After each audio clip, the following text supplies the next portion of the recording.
இது என்ன இந்த மாதிரி ஒரு அயோக்கியத்தனம்? முதல்ல ஹீரோவா இருங்க, நல்லா சம்பாதிங்க, என்னமோ வேணாலும் பண்ணுங்க. ஆனால் சினிமாங்கிற ஒரு கூட்டு குடும்பம், அதை ஞாபகம் வச்சுக்கோங்க. கருப்புன்னு ஒரு படத்தில் நான் நடித்தேன். 4 பேர் நல்லவுக்கு 4 பேர் எங்களுக்கு பயம் கிடையாதுன்னு பாடல். நான் வில்லனுங்க ஆடுறது. பாலாஜி என்னை சொல்லி புக் பண்ணலையே சார், நாங்கள் கடைசியில் தான் வாரோம், நீங்கள் ஆடுறீங்கன்னு சொல்லி இதே பிரசாத் இதில் பயங்கரமாக ஆட வச்சாங்க. நான் ரிங்கில் நின்று என் பசங்களை கூப்பிட்டு வந்திருந்தேன். அவன் பார்த்து ஏப்பா அந்த பாட்டை எடுத்துட்டாங்க, இப்போ அது நம்ம என்னப்பா பண்ண முடியும், அது தூக்கிட்டாங்க, சரி பரவாயில்ல யூடியூப்லேயாவது வரும், யூடியூப்பில் வரும்னாங்க.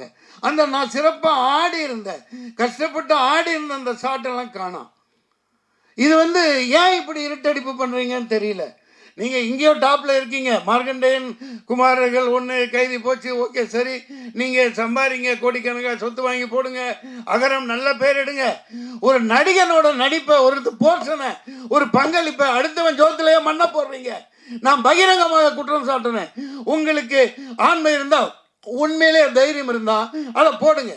RSS பிரபு அவரு கேட்குறேன், இப்போ எனக்கு வயசாக இருக்கலாம், நான் நாளைக்கு நிச்சயமாக உத்வேகமாக இருக்கேன். நான் படம் எடுத்து படத்தில் தான் போட்டுக்கிட்டு இருக்கேன். நான் 100 படம் எடுப்பேன், வருஷத்துக்கு 4 படம் எடுக்கத்தான் போகிறேன். நீங்கள் நல்ல கதைகளோடு வாங்க, ஒரு கட்டா குஸ்தி மாதிரி, ஒரு பரிமளா, இந்த மாதிரி ஏகப்பட்ட கதைகளோடு வாங்க, நான் ஆயத்தமாக இருக்கேன். ஆனால் SR பிரபு அன்றைக்கி சொன்னது, நாங்கள் அப்படியே விற்றுட்டோம், ஆடியோ கம்பெனிக்கு விற்றுட்டோம், இனி நான் என்ன பண்ண முடியும்? இது என்ன ஒரு பொறுப்பில்லாத? நான் 350 படங்கள் நான் நடிச்சிட்டேங்க.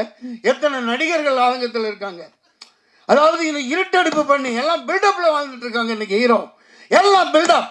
ஒரு டான்ஸ் மாஸ்டர், ஒரு ஃபைட் மாஸ்டர், ஒரு டெக்னீஷியன், ஒரு பாடலாசிரியர், ஒரு இயக்குனர், இப்படி 100கணக்கான பேர்கள் உழைப்பில் தான் இன்னைக்கு பில்டப்பில் வாழ்ந்துட்டு இருக்கீங்க. RJ பாலாஜி அன்னைக்கு என்ன 1500 ஷாட்டு பில்டப் கொடுக்குறீங்க ஹீரோவுக்கு. ஏன்னா டம்மியாக நிற்க வச்சுருக்கான். ஒரு இயக்குனர் 2-3 பேர்கிட்ட நான் சொல்லல, சார் இனிமேல் நீங்கள் சைன் பண்ணல, முக்கியமான சீன் எது நடிக்கிறீங்களோ அதை எடுக்கிறீங்கன்னா என்னை கேட்காம நீங்கள் எடுக்கக்கூடாதுன்னு அக்ரிமெண்ட்டில் போடுங்கன்னு சொன்னார். இதெல்லாம் எந்த அளவுக்கு சாத்தியம்? நான் நடித்து எத்தனையோ கேப்டன் போய் 25,000 அடி தூக்கி போட்டிருக்காங்க. ஆனால் அவரோட கால் தூசுக்கு ஈடாக மாட்டாங்க. அதனால தான் படங்கள் நிற்கிது. மலையாள படங்கள் ஏன் நிற்கிது? இப்போ இவங்கெல்லாம் நிற்கிறாங்க, மலையாள படத்தை பாராட்டுறோம், தலையில் தூக்கி வச்சு கொண்டாடுறோம். எல்லா கேரக்டர்களையும் நீ என் கேரக்டர் ஒன்றும் கொடுக்க வேணாம், ஒரு வெங்காயம், நான் ஒன்று பிச்சை எடுக்கிறவன்லாம் கிடையாது. ஈட்டடிப்பு ஏன் பண்ணுற? அந்த என்னை மறைச்சிட்டு நீ பெரிய ஆளனா, நான் தான் உண்மையான கருப்பு, நான் தான் கருப்பு, கருப்பேன் வருவா, மக்கள் சொல்லுவாங்க. தைரியம் இருந்தால் அந்த சாட்டை போடுங்க சார். நான் கஷ்டப்பட்டு ரிங்கில் ஆடினேன் சார், காணாம் சார், யூடியூப்பில் போடுறேன்னு சொன்னாங்க சார். அதுக்கப்புறம் யூடியூப்லேயும் போடல. அந்த பர்டிகுலர் நான் நடித்ததை, நான் ஆடினதை, அது 2 நிமிஷம் ஷார்ட்டாக இருக்கலாம், 4 நிமிஷமாக இருக்கலாம். சூர்யா சார் இது விக்ரமத்தில் 5 நிமிஷம் தானே வந்தார். அந்த ப்ரெசன்ஸ் தானே, ஆடியன்ஸ் எல்லாத்துக்கும் இருக்காங்கல்ல சார். பசங்க பாவம், அவனுக்கு பதில் சொல்ல முடியல. கூட்டு போயிருந்தேன் ஷூட்டிங்கு. அப்பா என்னப்பா நீ அப்படி ரிங்கில் அந்த இடத்துல ஆடின, பாட்டெல்லாம் ஷார்ட் உடைச்ச, எல்லாம் செய்ய சொன்னாங்க, ஏன் போடலை? நான் உங்களுக்கு என்ன பதில் சொல்கிறது? இது என்ன இந்த மாதிரி ஒரு அயோக்கியத்தனம்? முதல்ல ஹீரோவா இருங்க, நல்லா சம்பாதிங்க, என்னமோ வேணாலும் பண்ணுங்க. ஆனால் சினிமாங்கிற ஒரு கூட்டு குடும்பம், அதை ஞாபகம் வச்சுக்கோங்க. இது ஆல் பாஸ், வெற்றி அடைவோம். இந்த மாதிரி நிறைய பேர் வரணும்.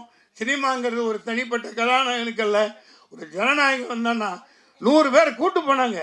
மலேசியா செலவு பண்ணி கூட்டு போனான், அவன் ஜனநாயகன். இங்கே நடக்கிற மதுரைக்கு கூட்டு போகல. யாரும் என் இடத்துல நான் அடட்டி பரவாயில்ல. யாரோ ஒரு பொண்ணு அவர் கூட இருந்தது, அது ஆடுது, படத்தில் நடிக்கிறது, இவர் கோட்டு போட்டுக்கிட்டு ஆடுறாரு. அடே நீ நல்லா ஆடு, நல்லா ஆடு, ஆனால் என்னை எதுக்கு போட்டேன்? ஏன் அப்படி இருட்டடிப்பு பண்ண? ஏன் பயம்? 2 நிமிஷம் ஷார்ட்டாக இருக்கட்டும், 4 நிமிஷமாக இருக்கட்டும், நீ போடு, காட்டு, மக்கள் பார்த்துக்குவாங்க. உனக்கு தானே பேர் வருது, உன் கம்பெனிக்கு தானே பேர் வரும். அந்த மாதிரி பகிர்ந்து கொடுக்க மாட்டேங்கிறாங்க தனிஞ்சேன். நீங்கள் என்ன என்சைக்ளோபீடியா? இதுதான், இதை முதல்ல நோட் பண்ணுங்க. சும்மா ஜால்ரா போட்டுட்டு போகிறதுக்கு ஆள் பாஸ் நல்லா இருக்கார், நல்லா ஓடும், ஏய் நல்லா இருந்தால் தான் படத்தை பார்ப்பான். ஒவ்வொருத்த கண்ட்ரிபியூஷனை காட்டு. இந்த பிரசாந்த் சோசன் எவ்வளோ கஷ்டப்பட்டு போட்டிருப்பாரு, எப்படி பேர் வாங்கியிருப்பாரு. அவர் உழைப்பை சுரண்ட நான் மறைச்சு அவர் சும்மா இருப்பாரா? I don't care Tom no about others. Shame on them. மக்கள் இருக்காங்க, இதை சொல்லியிருக்கேன் பாருங்க. உடனே விச்சுவல் இது வச்சுருக்காங்க. அந்த ஐடி விங் வச்சுக்கிறானுங்க. இவனுங்களுக்கு வேலை கொடுக்குறானுங்களோ இல்லையோ கீழே போய் எழுவானுங்க. நீ உன் பையன் கஞ்சா அட பைத்தியக்காரன் நாதாரிங்களா, என்னமோ காலேஜ் பையன் கொடுத்துருக்கான், சாப்பிட்ருக்கான், இன்னமும் சொல்லிட்டு இருக்காயா.